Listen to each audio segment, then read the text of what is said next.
Hi, I'm Kendra Onixxx. And I'm Gia Ferrari, and you're watching RuPaul's Drag Race All-Star Season 3, Episode 2, BOUView, Mama.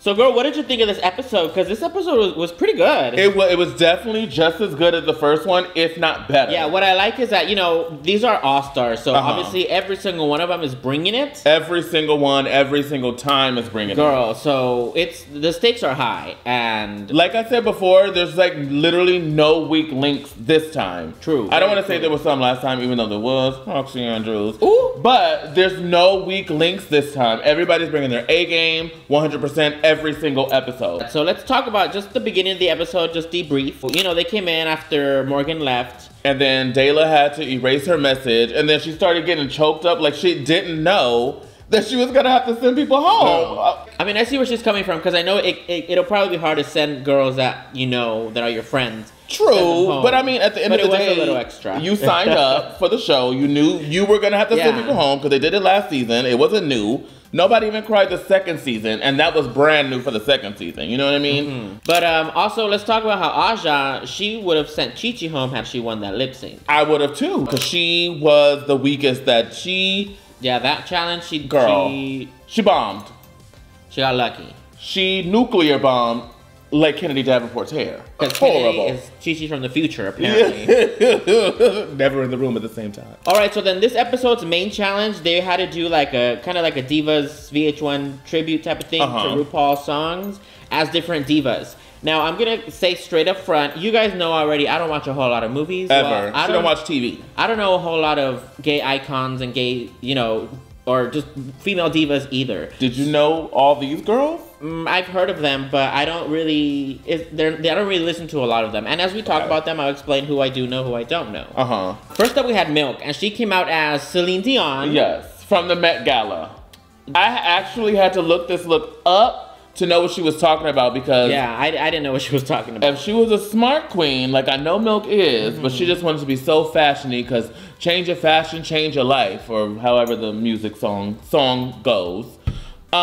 She should have did the backwards suit, because that's very, very iconic for Celine Dion. She wore, I know you don't know. I don't. But she wore like a suit, and then the shirt or the blazer was backwards. Iconic. Well, Celine, she's one of the ones I don't know much about. I just know that she sung the Titanic song. You stay.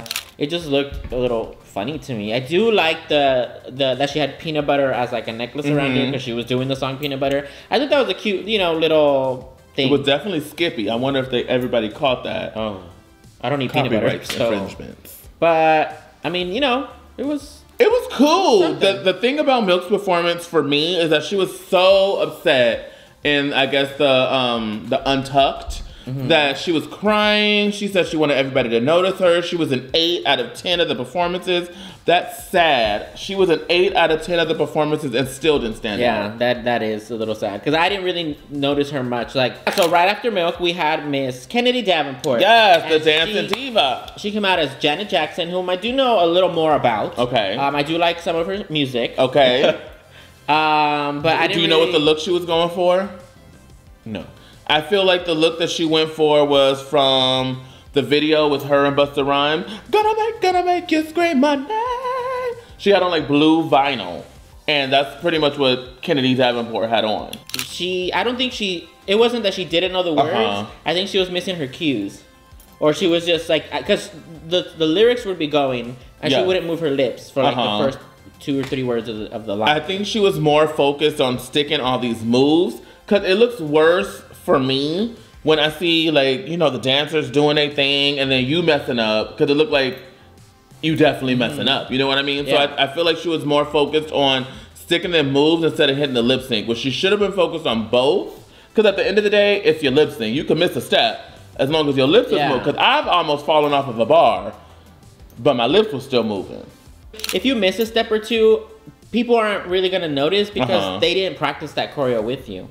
But they're listening to the songs, and if your lips don't match to that lyric, girl, we gonna notice. She was caught up on hitting the step. Yeah, she was just missing words here and there. Well, most of it. Okay, and then after Miss Janet, we have Amy Winehouse, which is really Aja. And I feel like the dress was right, but the hair wasn't. Freaking Amy Winehouse Beehive was like off the screen. You know what I mean? Like, it was huge. Yeah, it should have been like in season 3. What's her name? Puerto Rican girl. Jada Sophia. Yeah, that hair was big. Yes. Amy Winehouse. She's one of those also that I like her music. I listen to some of her music. I love her music. I never really followed her. I do know that we share a birthday. She was born September 14th. I think she's Buy Gia things on September 14th. Yes, send me gifts, please. Do you know my birthday? Yes, it is July 21st. So send me things too. 1980. All right, so then after Aja, we have Miss Chi Chi doing Miss Patti LaBelle. Yes. And Patti LaBelle is one of those that I pretty much know nothing about. I don't know any of her songs if you named one. Chi Chi sold it to me. Even though I didn't know much about Patti, I was like, okay, bitch, this is Patti. She was good. I love Chi Chi's energy, and I always love her energy when she performs. Because even back in her season when they did Bitch Perfect, oh, girl, upside down in a split. It was great. She's really good at these performances. So she sold to me whatever she was selling. I bought it. It was Patti LaBelle, girl. From the hands waving, the walk, it was Patti LaBelle 100%. I mean, I believe it because she sold it. 100%. Okay, and then next we have Dolly Parton, played by Trixie Mattel. Oh my God. And what did you think about her? I actually really loved it. Trixie, first of all, body. Oh, snatched my God. She looked incredible. She didn't have her, like, it was still Trixie makeup, but she didn't have her usual, like, white down to here. True. So she looked good. She kind of she looked like Dolly Parton. Like, she looked like Trixie Mattel doing Dolly Parton.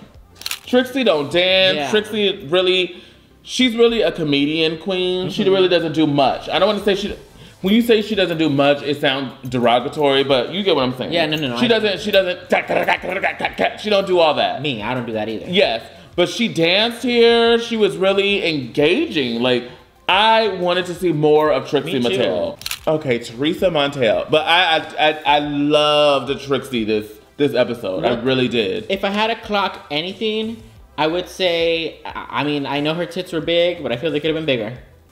True. Jessica's Dolly Parton. I feel like her boobs could have been bigger and her hair could have been bigger. Her hair, yeah. Because the regular Trixie, her hair is way bigger than the hair she did for Dolly Parton. It really is. Her hair is ginormous. It's like a million wigs, and she had like 2. Okay, so then we have Shangela coming out as Miss Mariah Carey, and I love me some Mariah Carey. Oh, now she know who Mariah Carey is. Because my brother was the biggest fan of her when he was growing up, when I was growing up. He surely is. Okay. Shangela really, especially more recently, where Mariah Carey parodying, like, she couldn't sing. Yeah, she's like Mariah right now is like the butt of a lot of jokes. Yes. I still live for her. She is legendary. She is a legend. Yeah. But the way Shangela depicted her was so good. Just like Carson said, it was like kooky with confidence. Yes.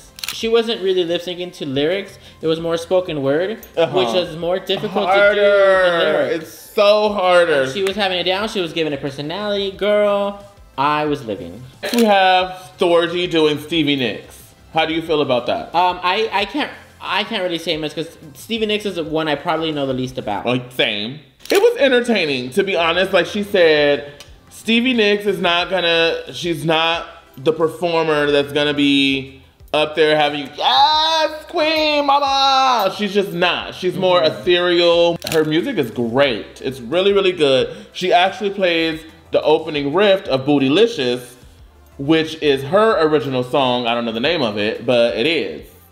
All right, so then we have Miss Bente La Creme doing Julie Andrews. Girl. Which you actually know. I actually know Julie Andrews. And you know the movie she's in. I surely do. Girl. That's gagged. 2 for 2, y'all. Problem for you. Oh my God. She had to embody Julie Andrews with swag. And she did. Which don't even go in the same category. Yeah, but she nailed it. She did it. And that's what I mentioned last week about Dayla is that she's beautiful, but she has no problem being a fool. This time, you know, she came out and she just, I feel she can just transform into any character. And then we have Miss Cameroon herself, BB Zahara Ross. She looked so stunning, and it was good. And she literally had the least amount of lyrics. Yeah. And made the biggest impact. She just had, how you doing? I love you, Ru. That's pretty much all she had, you know what I mean? Yeah, no. But she did them just like Miss Diana Ross herself, girl. She did a fantastic job. She very much deserves to be in the top. Excuse me. All right, so that was it for all of the performers. But I think as a whole, the performance itself, I feel was great. It was good. But I think All Stars 2's was better. The Women of History. Uh-huh. I liked theirs a little bit better. I don't know. It just, that one felt a little more like everybody was really giving top. This one I feel there was, I mean, everybody was so good, but it wasn't quite up here. I felt, out of all the musicals, Amazonian Airways was the best for me. I think my favorite was actually the Rusical, season 6. Really? I liked that one a lot. That one, they sang live. I don't know. I really like the Rusicals. Whatever. I thought Bitch Perfect was better than the Rusical. So basically what they had to do was they got to get one of their shitty looks from a past season and make it better. So first up was Milk. Yes. And she redid from her season 6, her Crazy Sexy Cool. Back in season 6, Milk got a lot of flack for not being glamorous. She looked great. She looked so good. She looked really good. But it was just, it was meow around the house. It was just a gown. It was just a gown and cute hair. I feel she still could have come out and been glamorous as Milk. And then we have Princess Disaster. So Aja decided to redo her Princess Disaster, which was a good redo for her because it was definitely a disaster. It surely was. And this one, for me, I liked it from the waist up. I wasn't the biggest fan of this look. You say waist up, I say maybe neck up. I really liked that Princess Disaster originally. Well, I didn't like her outfit much. I liked that it was more of like a banji kind of, you know, hood type of princess. And so I feel she should have stuck with that. So she came out trying to be, you know, like you said, like a flamenco, glamorous princess. Yeah. And it didn't really nail it for her. Her makeup looked flawless and her hair wasn't like... It wasn't falling apart. Because I feel like her hair in her season was... It felt like it was that that $3 braiding hair that he just like put glue in. That's probably what it was. All right, so then we have Miss Trixie Mattel, and she was redoing her ugliest dress ever from her season. You know, an 80s prom dress. It was cute. I thought it was cute. Did you think this look was cute? No. She looks good. She looks put together. She definitely elevated that. At least she kept the ruffles that she had from the first one.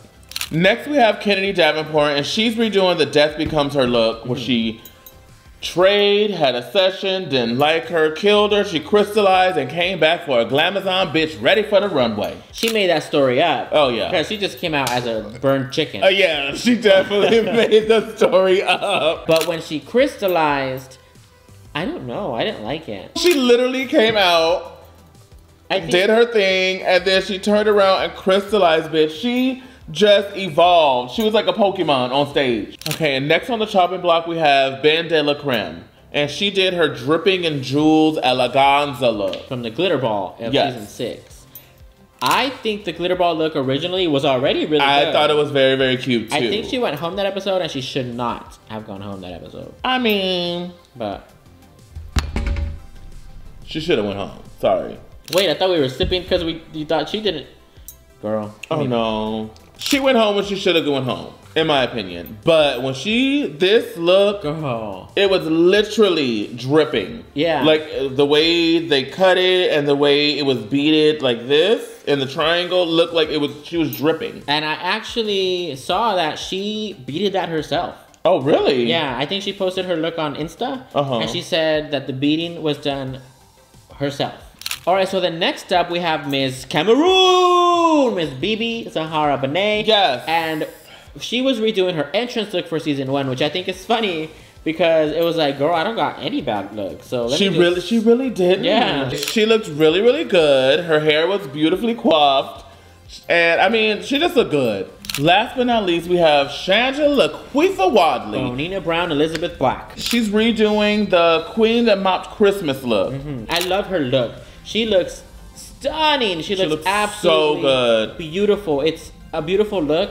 And when she came out in that little like bubble. I think she should have actually put like fake snow in there. It would have been really cute. That's what actually me and my roommate we were talking about. He said that, you know, the fans and the inflatable fat suits, if she would have had those like right here on her hips and on her ankles and had styrofoam, like the little balls, and then it just would have been flurrying around while she was walking. Really would have, because this was like a 10. Can you imagine? That would have taken it up to like a 15 out of 10. I have to say about the snow globe look is I hated that black strip of tape. Okay, so ultimately the top 3 were Shangela, Ben de la Creme, and BB. I do agree. I do think Trixie should have gotten some more recognition. Yes. She was just safe. Overall, I think it was definitely a good selection for top 3. Definitely. So then the bottom 3 were Kennedy, Chi-Chi, and Thorgy. I felt like the bottom 2 should have been Milk. Okay. And Thorgy. And Milk should have gone home. I don't think Milk should have gone home because I don't think she did. I think she very much had a safe performance this week. She did, but she made poor character choices. She did an outfit that nobody knows about, and she characterized her character as Milk. Okay, I see where you're coming from. I still think she, because she was safe. I still think she was fine as safe, though I didn't like her attitude that she was having. Girl, she had a Laganja Stranja meltdown in there. I didn't like that. She wanted somebody to pet her back and say, girl, you did a good job. This is All Stars, baby. From the bottom queens, I agree with Thorgy being there. Chi-Chi and Kennedy, while I wasn't the biggest fan of their looks, I don't think they did awful. I love the way Chi-Chi performed. Oh, yes. During the musical part of it. Chi-Chi should have been safe. Kennedy, her performance could have been a lot better. Thorgy should have been there. I don't know who could have taken, maybe just Thorgy and Thorgy. Or no, you know what? Maybe Milk should have been Thorgy and Thorgy, okay. Exactly. Okay. I feel like Milk should have been in the bottom. And I love Milk. Of heart. I love Milk so much. Me too. Don't like to drink milk, but I love the Milk, the drag queen. It's All Stars and everybody's bringing it. Everybody's bringing it. So it's hard to pick, but Thorgy definitely should have been down in the bottom. So the top 2 ended up being Della Creme again. That's 2. That's 2 for 2. And Shangela. And they lip synced to some song by the Pointer Sisters, Jump. I think they did a cute job. I really like Shangela jumping rope. And then toward the end, I like Dela kind of just being like funny, like, oh girl, like. I felt like she was really tired. Girl, I do that too. When I perform, when I'm getting tired, I make a joke out of that I'm tired. I definitely feel like she was really tired. But if I was Shangela and then some other girl was copying what I was doing, I would have did something that I know that bitch can't do. I would have jumped in a split or did a shablam. If Shangela would have jumped into a split, it would have been so good. Dayla wouldn't know what to do. She probably would have tried it and been funny. Yeah. But Shangela ended up winning, which I definitely agree with. Definitely. She deserves that $10,000 tip. Then we find out who she's going to send home, because the bottom 2 ended up being, Chi-Chi ended up being safe, and the bottom 2 ended up being Thorgy and Kennedy.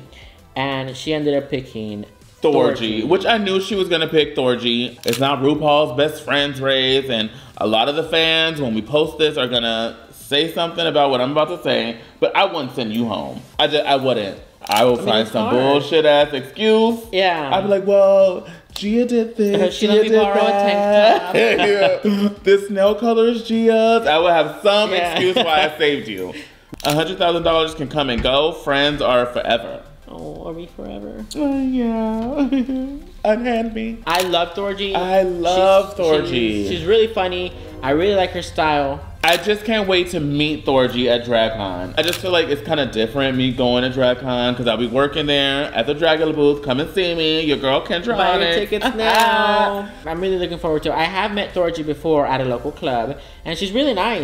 So I wish her the best of luck, but now we're down to 8 girls. 8 queens. And again, like I said last week, at this point, I don't know. It's anybody's game. Dela is the front runner right now because she's had two wins and 1 lip sync win.